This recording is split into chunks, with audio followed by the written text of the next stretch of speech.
सम्राट अशोक, दूसरे मुगलों में मुसलमानों में सम्राट हुए अकबर, वो भी पढ़े लिखे नहीं थे लेकिन बहुत बुद्धिमान थे।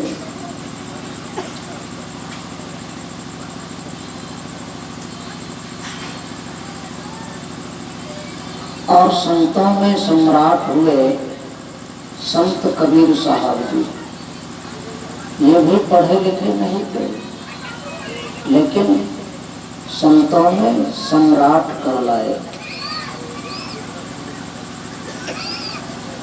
एक बार बहुत बड़े विद्वान जिसका नाम था सर्वाजीत,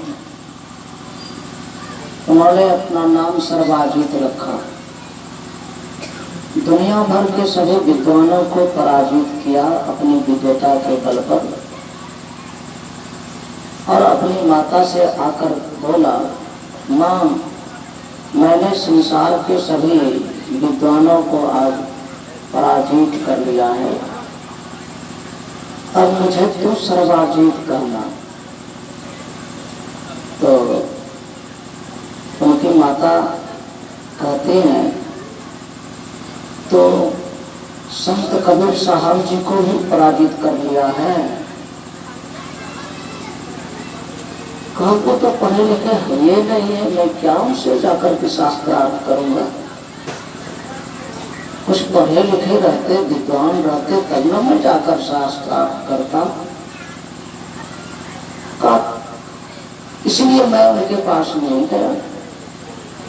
तो माता कहती है, उनको पराजित करके आओ तो मैं तुम्हें सर्वाजीत की उपाधि दे सकती। तो वो सर्वाजीत मन में कुछ सोचे कि हो सकता है कुछ बात जरूर है। बोरे में पूरा ग्रंथ शास्त्र सब बांधकर बैल की पीठ पर लाद करके जाता है शास्त्रार्थ करने संत कबीर साहब जी के दरबार में। उनके घर के कुछ दूर ही कुएं पर कुछ पनिहारी मिली। तो उस विद्वान ने एक पनिहारी से कहा, बहन, संत कबीर साहब जी का घर किधर है, कौन रास्ता उनके दरवाजे तक जाता है। तो पनिहारी कहती है, कबीर का घर शिखर पर, जहां सिलहली गैल, पांव न टिके पिपील का, पंडित लादे बैल। मतलब कबीर का घर शिखर पर है। शिखर कहते हैं पहाड़ की सबसे ऊंची चोटी को शिखर। सबसे ऊपरी पहाड़ की जगह को शिखर कहते हैं, सबसे ऊंची जगह। तो संत कबीर का तो घर है शिखर पर। सबसे ऊंची शिखर क्या है, सबसे ऊंची चोटी।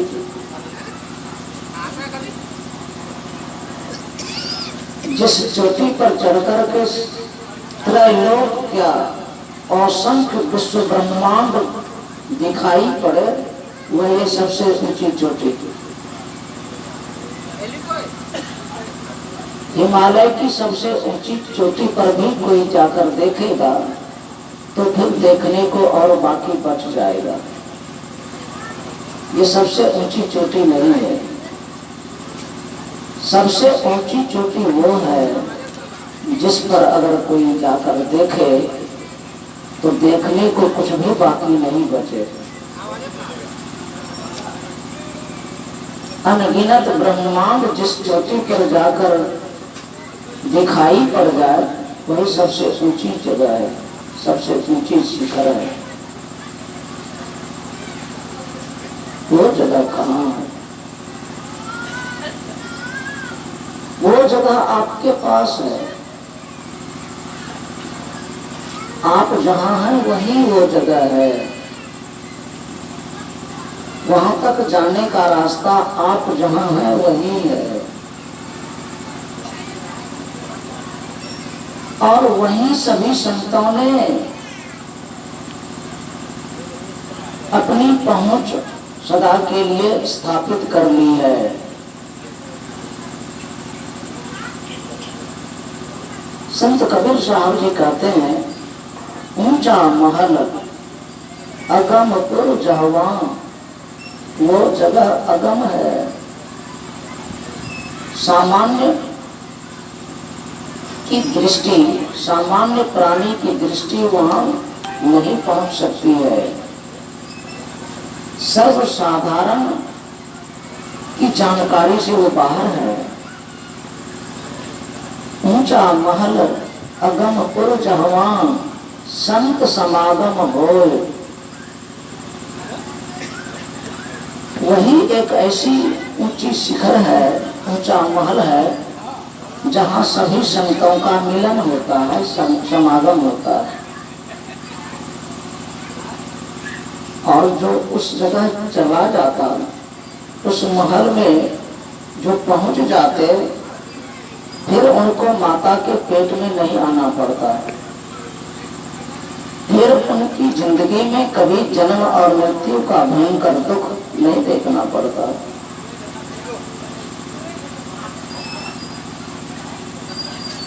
संसार सागर जो दुख का समुद्र है, फिर कभी नहीं दुख का मुख देखना पड़ता। ऊंचा महल अगम पुर जहवा, संत समागम होय। जो कोई पहुंचे वही नगरिया, आवागमन न होय।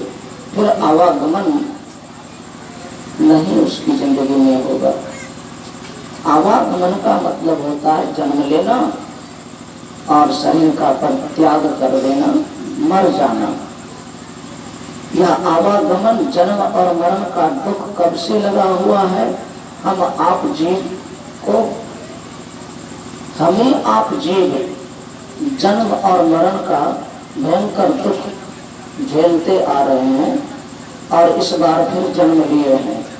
बड़ा भाग्य अच्छा है कि मानव के शरीर में जन्म ले लिए।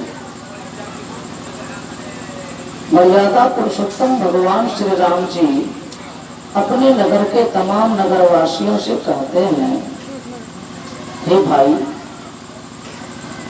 बड़ा सौभाग्य है इस जीव का जो मानव का शरीर मिल गया। बड़े भाग मानुष तन पावा। कैसा सौभाग्य है? सर्व दुर्लभ सब ग्रंथ ही गावा। जो शरीर की देवताओं के लिए बड़ा मुश्किल है प्राप्त करना, देवताओं के लिए जो दुर्लभ है, वो इस जीव को प्राप्त हो गया। क्या? मानव का शरीर। मानव का शरीर देवताओं को बड़ा मुश्किल से मिलता है, बड़ा दुर्लभ है। देवताओं के लिए मानव शरीर पाना बड़ा दुर्लभ है, बड़ा मुश्किल है। ऐसा सभी ग्रंथों ने कहा है। ये भगवान श्री राम जी कहते हैं। फिर कहते हैं, आकर 4,84,000 जो निभ्रमत यह जीव अविनाशी। यह जो जीव अविनाशी है, कौन? हमें आप, जो मैं बोलने वाला है, यह अविनाशी है, इसका नाश नहीं होता है, यह मरता नहीं है। हम आप जो मैं बोलने वाला जीव है शरीर के अंदर, जिसके निकल जाने से शरीर मर जाता है, शरीर भले मर जाता है लेकिन हम आप जीव नहीं मरते। हम आप जीव का नाश नहीं होता है, शरीर का नाश हो जाता है। अविनाशी हम आप हैं। यही भगवान के पूर्ण अवतार भगवान श्री कृष्ण जी ने भी कहा है, नैनं छिन्दन्ति शस्त्राणि, इस जीव को कोई शस्त्र काट नहीं सकता, कोई हथियार से काट नहीं सकता, कोई तलवार से इसे काट नहीं सकता। नैनं दहति पावकः, इस जीव को आग नहीं जला सकती है। इतना ही नहीं, न चैनं क्लेदयन्त्यापो, इस जीवात्मा को जल भिंगा नहीं सकता है, गीला नहीं कर सकता है, डुबा नहीं सकता है। इतना ही नहीं, न चैनं क्लेदयन्त्यापो नैनं शोषयति मारुतः, इस जीवात्मा को हवा सुखा नहीं सकती है। यह अजर अमर अविनाशी हम आप जीव हैं, हम आप जीव अजर अमर अविनाशी, मरते नहीं। लेकिन फिरत सदा माया कर प्रेरा, भगवान श्री राम जी कहते हैं हमेशा माया की प्रेरणा से यह भटकता रहता है। मतलब 84 लाख प्रकार के शरीरों में जन्म लेता है और शरीर छोड़ता रहता है। 84 लाख प्रकार का शरीर कौन कौन है? 4 दर्जों में परमात्मा 84 लाख प्रकार के शरीरों का निर्माण करते हैं। 4 विभाग में, 4 दर्जों में। अंडा से जन्म लेने वाला जो अंडज कहलाता है, लाखों तरह का शरीर है। अंडा से जन्म लेने वाला उसे अंडज कहते हैं। गर्मी से उत्पन्न होने वाला लाखों प्रकार का शरीर है, उसे कहते हैं उखमज। तीसरा दर्जा है अंकुरज, अंकुर होकर के जन्म लेने वाला लाखों तरह का शरीर है, उसे अंकुरज कहते हैं। जैसे घास, पौधा, पेड़, जंगल आदि लाखों तरह का शरीर, वो भी एक शरीर है। पेड़, पौधा, घास, छोटा बड़ा जो है वो भी एक शरीर है, उसे कहते हैं स्थावर, उसे कहते हैं अंकुरज। चौथा दर्जा है परमात्मा की सृष्टि का, वो है पिंडज। शरीर से जन्म लेने वाला प्राणी लाखों तरह का है, वो है जानवर। जानवर परमात्मा ने लाखों तरह का बनाया, वो शरीर से जन्म लेता है। और हम आप जो मानव हैं, हम आपका भी शरीर पिंडज कहलाता है, शरीर से जन्म लेता है। इस तरह से परमात्मा 4 दर्जों में 84 लाख प्रकार का शरीर बनाए। हम आप जीव माया की प्रेरणा में आकर काल, कर्म, स्वभाव के गुण के घेरे में पड़कर सदा जन्म मरण का भयंकर दुख झेलते आ रहे हैं। माया की प्रेरणा मतलब भगवान श्री राम जी ने मौका पाकर लक्ष्मण जी से माया की परिभाषा दिए। भगवान श्री राम जी कहते हैं लक्ष्मण से, हे भाई सुनो। लक्ष्मण जी ने पूछा कि माया क्या है, जीव क्या है, ईश्वर क्या है, ज्ञान क्या है। ये सब सत्संग की बात भगवान श्री राम जी से लक्ष्मण जी ने वनवास काल में पूछा। ये सब सत्संगी है। भगवान श्री राम जी और जितने भगवान हैं, भगवान कृष्ण जी, भगवान शिव जी, भगवान ब्रह्मा जी, भगवान विष्णु जी, ये सब सत्संगी हैं। ये सब सत्संग सुनते रहते हैं, मौका पा करके सत्संग सुनाने का भी कार्य करते हैं। सत्संग सुनाते भी हैं और सत्संग सुनते भी हैं। भगवान महादेव ने सत्संग सुना। कागभूषण जी के पास पक्षी का रूप धारण करके जो सुना सत्संग, अपनी घरवाली जगदम्बा पार्वती जी को हूबहू वही सुनाया। वही पूरी रामायण हो गई।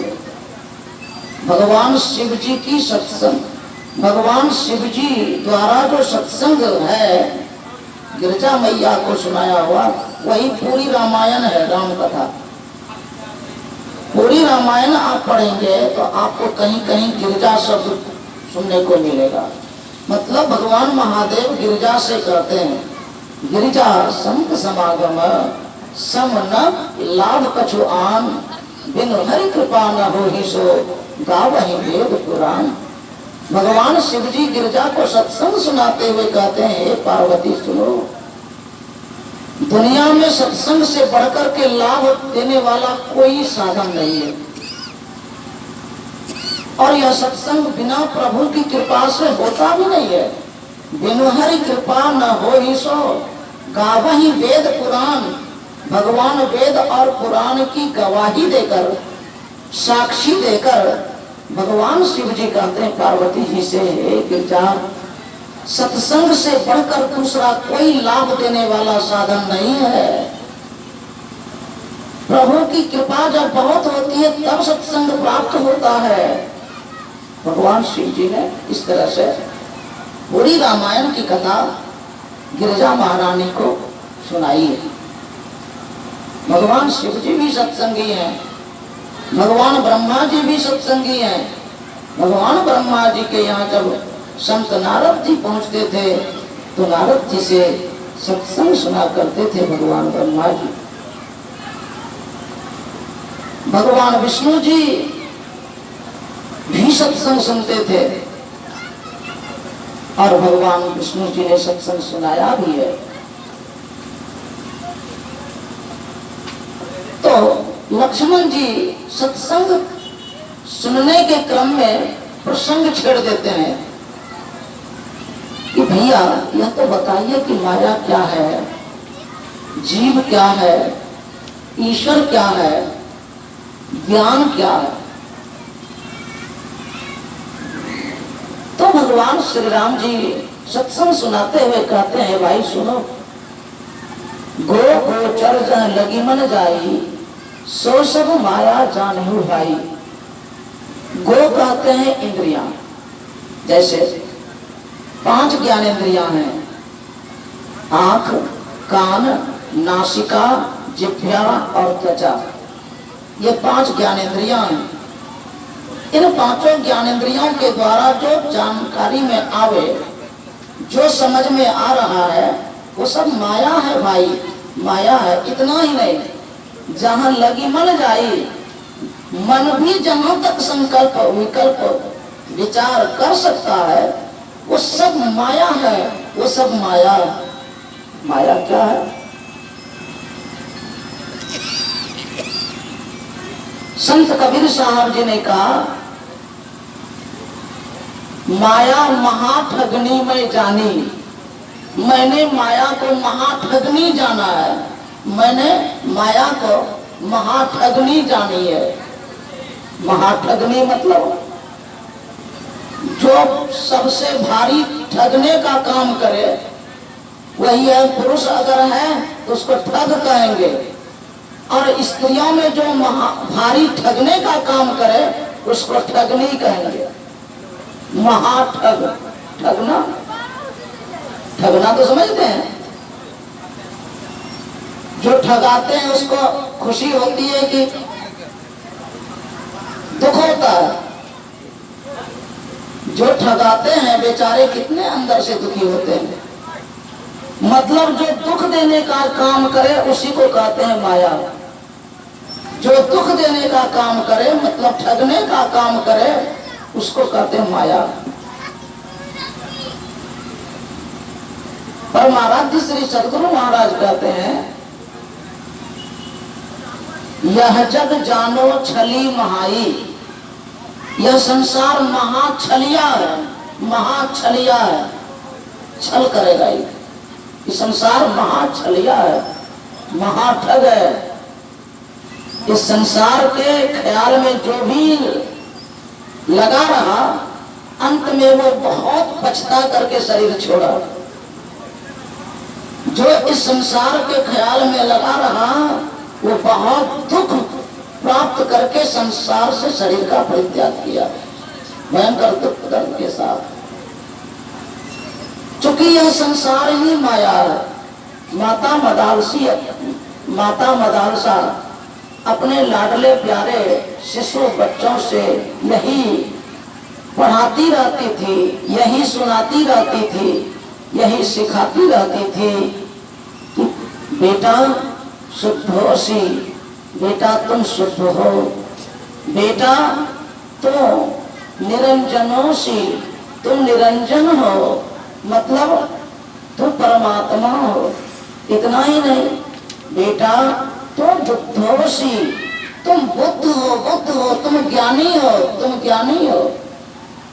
बेटा संसार माया परिवर्जितोसी, बेटा संसार माया है, तुम इसको त्याग बेटा, तो इस माया रूपी संसार को त्यागो, संसार को त्यागो।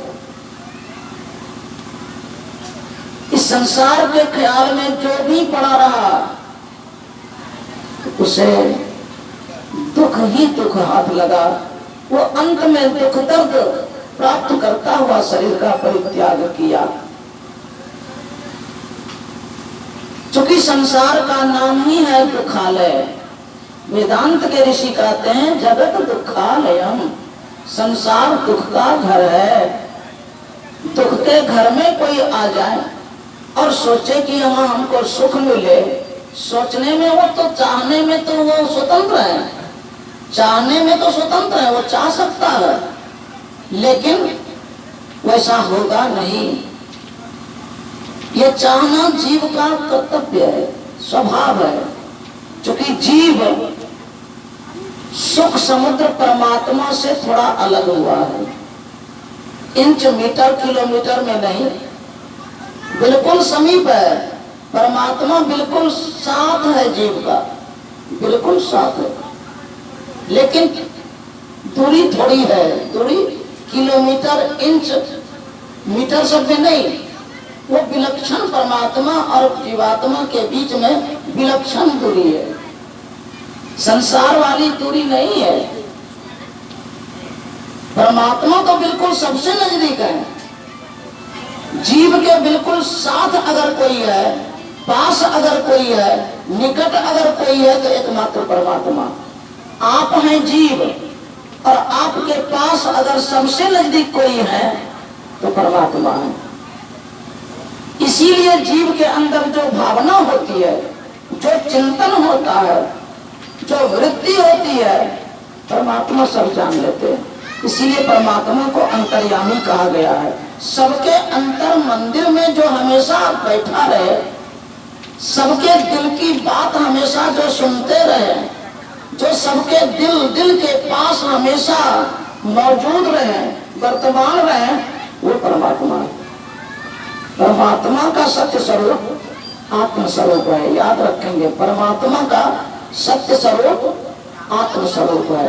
आत्म स्वरूप मतलब हम आप जो जीवात्मा है ना, हम आपका जो रूप है वही हम आपके परमात्मा का रूप है।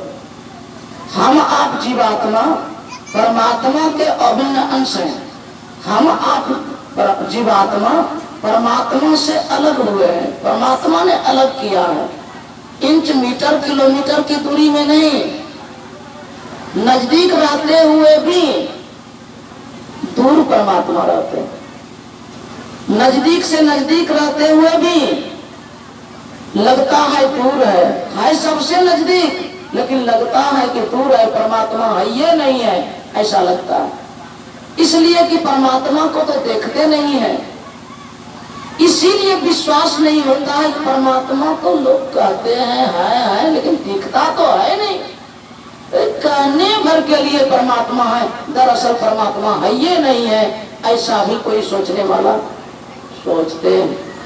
अज्ञानता में ऐसा हुआ, लेकिन जिन्होंने परमात्मा को देखा है उन्होंने कहा है कि नहीं भाई, परमात्मा से एक तिल भर भी जगह खाली नहीं है, बल्कि तुम्हारे पास है। परमात्मा बिल्कुल तुमसे सटा हुआ है, बिल्कुल तुम्हारी सब बात को सुनते रहते हैं। परमात्मा तुम्हारे दिल की सब बात सुनते हैं।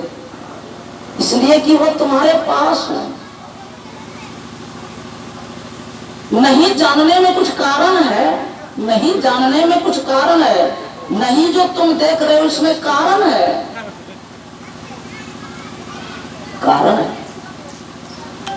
संत शिरोमणि गोस्वामी जी विनय पत्रिका में लिखते हैं, जीव जबते हरि तेविल ज्ञानियो, मतलब होता है जीव जब परमात्मा से विलग हो गया, अलग हो गया, परमात्मा से जीव अलग हुआ, तब ते देह गेह निज जानियो। जब से परमात्मा से जीव अलग हुआ है, परमात्मा ने अलग किया है, साथ में रखते हुए अलग लगता है, साथ में रहते हुए अलग है जीव। तब ते देह गेह निज जानियो, तब से ही यह जीव शरीर को ही अपना घर समझ लिया है, या शरीर और घर को अपना समझ लिया है नहीं अपना इसका। तब ते देह गेह निज जानियो, माया बस, मतलब माया के अंदर वो बंध गया, माया के बस में पड़ गया, माया के अधीन में हो गया। माया बस स्वरूप बिसरायो, और इतना माया के बस में ही पड़ गया है जीव कि अपने रूप को भी यह नहीं देख पाता कि यही मैं हूं, नहीं देख पाता, बिसर गया है। शरीर को ही अपने आप को समझ लिया कि यही शरीर मैं हूं। होता क्या, के ही भ्रमते नाना दुख पायो, इसी भ्रम के कारण नाना प्रकार के दुख जीव को लगा हुआ रहता है, नाना प्रकार का दुख। मानव दुख के समुद्र में जीव पड़ गया। इसी जीवन में जब से होश हुआ है, कोई नहीं कह सकते कि सिर्फ आनंद ही आनंद का क्षण मेरे जीवन में आया। ऐसा संत के सिवा और कोई नहीं कर सकते। ऐसा जो परमात्मा को प्राप्त किए हुए जो संत हैं, जिन्होंने परमात्मा को प्राप्त करके खुद ही परमात्मा अपने आप को बना लिया। परमात्मा का एक स्वभाव है क्या, जो परमात्मा को देख लेता एक बार भी परमात्मा अपने जैसा बना लेते, यही असली परमात्मा है। परमात्मा सत्य रूप में वो है जो अपने जैसा बना ले, जो अपने जैसा नहीं बनावे वो सचमुच में परमात्मा नहीं है। भगवान कृष्ण जी ने यही कहा था, अर्जुन से यही कहा, एक बात जानते हैं, मूर्ख लोग मुझे व्यक्त समझता है। व्यक्त का मतलब इस आंख से जो दिखाई पड़े वही, मैं तो अव्यक्त हूं, मैं इंद्रियातीत हूं, लेकिन मूर्ख लोग मुझे इस आंख से देखने योग्य समझता है, इस हाथ से स्पर्श करने योग्य समझता है, इस पैर से मेरे पास आने योग्य समझता है। मूर्ख लोग, अज्ञानी लोग। यद्यपि मैं अव्यक्त हूं, इस आंख से कोई मुझे नहीं देख सकता है, इस हाथ से कोई नहीं छू सकता है, इस पैर से कोई मेरे पास नहीं आ सकता, मैं तो इंद्रियातीत हूं। परमात्मा इंद्रियातीत है, लेकिन है परमात्मा कैसे? जैसा हम आप में वैसे परमात्मा। कहेंगे हम आप मतलब, आप हम कहने से मतलब शरीर नहीं, शरीर हम आप का है। शरीर में जो मैं बोलने वाला जीव है वही हम आप हैं। कैसा है हम आप? जैसा हम आप जीव हैं वैसा ही हमारे प्रभु हैं। कैसा हम आप हैं? देख लीजिए अपने आप को, अपने आप को देख लीजिए। जिस क्षण आप अपने आप को देख लेंगे, जिस वर्ष में अपने आप को देख लेंगे, जिस जन्म में अपने आप को देख लेंगे, उसी क्षण, उसी वर्ष, उसी जन्म में आप प्रभु को उसी क्षण देखेंगे, और प्रभु को देखते ही आप खुद ही प्रभु हो जाएंगे।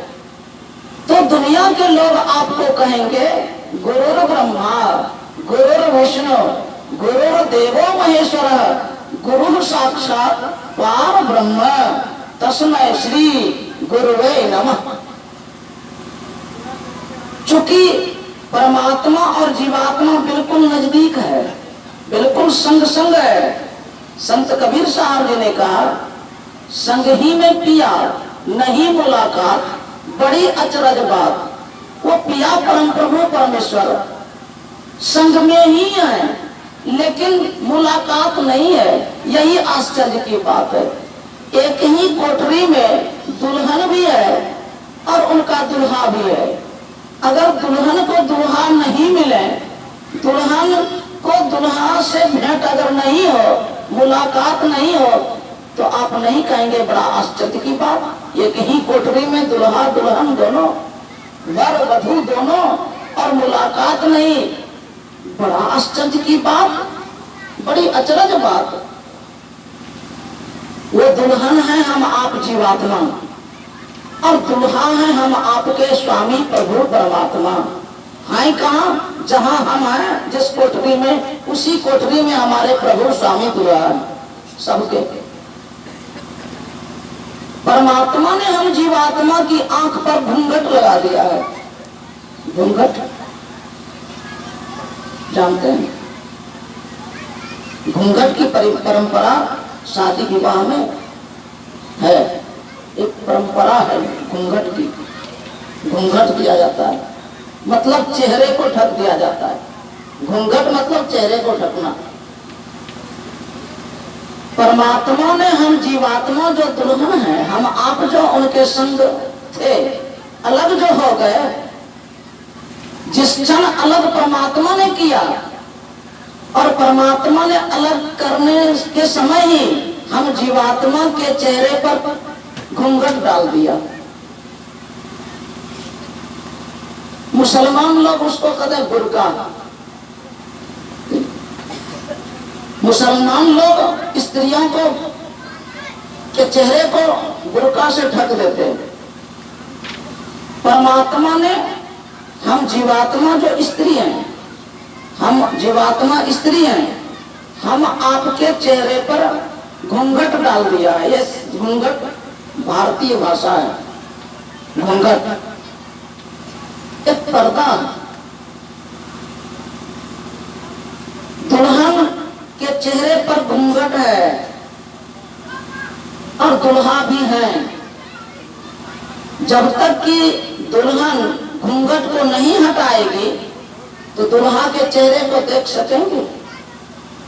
चाहे साथ ही बैठे हैं, दुल्हा साथ ही है, एक ही साथ है, लेकिन दुल्हन के चेहरे पर घूंघट है, उसकी आंख पर साड़ी है, नीचे घूंघट है, कोई कपड़ा है, पर्दा है।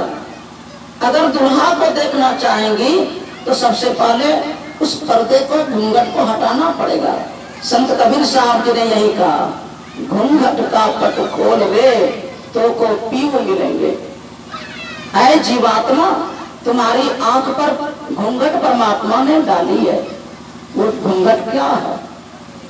हम आप हैं और हम आपकी आंख कपड़े से परमात्मा ने बंद करके दिया। आंख बहुत अच्छी है, जीवात्मा की आंख इतनी अच्छी है कि वो कभी खराब नहीं होती है। जीवात्मा की आंख इतनी अच्छी है कि इसकी आंख पर के पर्दे अगर हट जाएं तो परमात्मा तक देख लेगी तुरंत, क्योंकि परमात्मा जीवात्मा के पास है, जो परमात्मा की सब दुख दर्द को क्षण में नाश करने में सक्षम है। चाहे कितनों बड़ी विपत्ति हो जाए, अगर संत सदगुरु का सदज्ञान सीख कर अगर खूब अगाध श्रद्धा प्रेम से अगर विधिवत वो भक्ति अगर करे, अगर उसकी याद बड़ी श्रद्धा के साथ कोई करे भक्त, तो कैसा भी संकट हो क्षण में दूर करते परमात्मा। कैसी भी विपत्ति हो, भक्त की पुकार सुनते ही भारी से भारी विपत्ति क्षण में दूर करने में सक्षम है जो प्रभु, वो जीव के पास रहते, जीव के पास रहते। द्रौपदी हस्तिनापुर की भरी सभा में थी। बहुत दुख का क्षण था वो। और उस समय उस सभा में भगवान कृष्ण जी नहीं थे। भगवान कृष्ण जी उस क्षण द्वारिका में थे, जो हजारों किलोमीटर दूर, दिल्ली से द्वारिका समुद्र हजारों किलोमीटर दूर है। द्वारिका में भगवान कृष्ण जी हैं और उनकी परम भक्तिन द्रौपदी दिल्ली के हस्तिनापुर की सभा में दुख के क्षण देख रही हैं। क्या कि दुष्ट दुशासन निर्वस्त्र करना चाहता है, साड़ी खींचना चाहता है, और यह निसहाय का क्षण है। बड़े बड़े महावीर पति मुंह लटकाए नीचे, सर झुकाए नीचे विवश है, हथियार उठाने से विवश है, नहीं हथियार उठा सकते। बहुत बड़े बड़े योद्धा द्रोणाचार्य भीष्म पितामह भी उसी सभा में है, लेकिन कोई इनका सहयोग नहीं करने वाले हैं। इस ऐसी निसहाय अवस्था में द्रौपदी अपने को पा रही है और दिल से अपने प्रभु कृष्ण को पुकार रही है, हे मधुसूदन, हे गोविंद, इस निसहाय घड़ी में आपके सिवा मेरी विपत्ति को कौन दूर करने वाले हैं। दिल से अपने हृदय में जो भगवान गोविंद हैं, भगवान कृष्ण जी सबके दिल दिल में अभी भी हैं, वही परमात्मा है। परमात्मा का एक नाम कृष्ण भी है। वो परमात्मा जो आत्म स्वरूपी है, जो स्वरूप आपका है, वही आपके भगवान कृष्ण जी का भी स्वरूप है, वही आपके भगवान श्री राम का स्वरूप है, आत्म स्वरूप। वही जगदम्बा दुर्गा का स्वरूप है, वही जगदम्बा कालिका का स्वरूप है, वही तमाम प्राणी का स्वरूप है, आत्म स्वरूप सच्चा स्वरूप है। द्रौपदी अपने हृदय के परमात्मा को याद करती है, हे गोविंद, हे हृदय में बसने वाले प्रभु गोविंद, इस विपत्ति से आपके सिवा कौन बचाने वाले। याद करने की देर थी, फरियाद सुनने में देर नहीं। सिर्फ उसी क्षण की बात नहीं, अभी भी है हमारे आपके पास वो परमात्मा है। सिर्फ संत सद्गुरु का सज्ञान सीख करके अगाध श्रद्धा प्रेम के साथ उसकी याद तो करें। फरियाद सुनने में अभी भी देर नहीं करेंगे, कभी नहीं करते। उनको कहीं जाने की जगह है ही नहीं। वही परमात्मा एक परम तत्व ऐसे हैं जो असंख्य विश्व ब्रह्मांड के जर्रे जर्रे में हर वक्त मौजूद रहते हैं और सबके दिल मंदिर में हमेशा बैठे रहते हैं। जहां जीव रहता है वही परमात्मा हर वक्त मौजूद रहते हैं और हर वक्त जीवात्मा की सारी भावना को वो सुनते रहते हैं और भावना के मुताबिक सबकी जिंदगी का निर्माण करते हैं। हम आपकी जो जिंदगी अभी की जैसी है वो हम आपकी भावना का प्रतिफल है, वो हम आपकी भावना का प्रतीक है, प्रतिफल है। जैसी भावना हमने की थी वैसी जिंदगी परमात्मा के द्वारा हम आपको प्राप्त है। जाकी रही भावना जैसी, भगवान महादेव कहते हैं, प्रभु मूर्ति देखी तिन तैसी। हम आपने जो भावना की थी अभी वर्तमान में वो जिंदगी बन करके खड़ी है, हमारी भावना ही।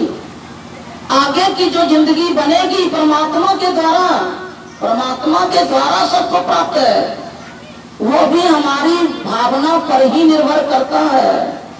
हमारी भावना अगर संत सद्गुरु की विधि के मुताबिक अगर श्रद्धा के साथ भक्ति की भावना अगर हो जाए तो परमात्मा हमेशा आनंद ही आनंद देंगे। परमात्मा भारी से भारी संकट से दूर करने में, संकट से बचाने में क्षण भी देर नहीं करेंगे। अगर भक्ति की भावना दिल में उमड़ जाए तो परमात्मा और जीवात्मा एक ही समय। हम आपके ऊपर परमात्मा ने घूंघट डाला है, 3 तरह का घूंघट। तो पहला घूंघट है आंख बंद करके जो देखते हैं अंधकार, कुछ नहीं सूझता। चूंकि हम आप शरीर के भीतर हैं, हम आपको अगर अपनी पहचान करनी है तो बाहर देखना छोड़ना पड़ेगा। चूंकि बाहर में अपने को नहीं देखेंगे, बाहर में औरों को भले देखेंगे, लेकिन अपने को देखेंगे जब तक कि नहीं, तब तक अपने पास अनंत सुख के समुद्र परमात्मा को नहीं पा सकेंगे। अपने को देखने पर ही परमात्मा का दर्शन होगा, वरना नहीं। संत कबीर साहब जी ने कहा, जो कोई रूह आपनी देखा सो साहब को देखा, कहत कबीर स्वरूप हमारा साहब को दिल देखा। मतलब रूह कहते हैं जीवात्मा को। जो अपनी जीवात्मा को देख लिया वही परमात्मा को देखेगा। चूंकि जीवात्मा का जो रूप है वही परमात्मा का रूप है। आपका रूप, ये शरीर आपका शरीर भले है, लेकिन आप शरीर में हैं। आपका रूप ये हाथ पैर वाला शरीर नहीं है। आप अलग तत्व हैं, आप जीवात्मा हैं, आपका परमात्मा वाला रूप है। आप अपने को जिस क्षण देखेंगे उसी क्षण परमात्मा को आप देखेंगे। विलक्षण आपका रूप है। आपका कैसा रूप है इस आंख से आप नहीं देख सकेंगे। आप जीवात्मा की ही आंख से अपने को देखेंगे। आप तो किसी मनुष्य को भी मरते हुए देखे हैं, पशु पक्षी को तो देखे ही है मरते हुए। आपके सामने मरा तो पहले आपके सामने जिंदा है और देखते देखते वो मर गया। मर गया मतलब शरीर का कोई अंग तो हट करके नहीं चला गया। उसमें जो जीव था, जिसके रहने से वो जिंदा था, वो जीव आपकी नजर के सामने निकला। आप देख सके कैसा वो जीव था। यह आंख जीव को देखने में सक्षम नहीं है। आपके सामने मनुष्य भी जिंदा था और आपके सामने वो मर भी गया, मतलब उसके शरीर से वो जीव निकल गया आपके सामने। कभी आपने देखा किस तरह का वो जीव था? नहीं। इस आंख से आप अपने को नहीं देख सकेंगे। आप अपनी ही आंख से अपने को देखेंगे। जीवात्मा को आंख है, परमात्मा ने इसकी आंख पर 3 चदरिया डाली है, 3 तरह का घूंघट। वो है सबसे पहला घूंघट अंधकार। इसीलिए हम आप आंख बंद करके देखते हैं तो अपने को नहीं देख सकते, इसलिए कि घनघोर अंधेरे में आप क्या देखेंगे। हम आप जीवात्मा के ऊपर दूसरा पर्दा परमात्मा ने लगाया, अमृत का पर्दा। यह है अंधकार जहर का पर्दा, यह है अंधकार दुख दर्द में डालने वाला पर्दा। इस अंधकार में अशांति ही अशांति जिंदगी में रहती है। इसीलिए भगवान ने कहा, वेद का है सार उपदेश क्या, तमसो मां ज्योतिर्गमय। ऐ दुनिया के लोगों, तो अंधकार में मत पड़े रहो, तू प्रकाश की ओर चलो।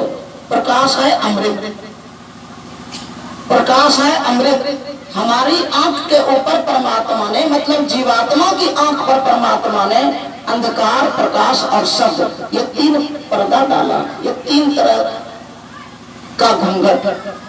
सभी संतों ने एक साधन विशेष के द्वारा, वो साधन विशेष है ध्यान।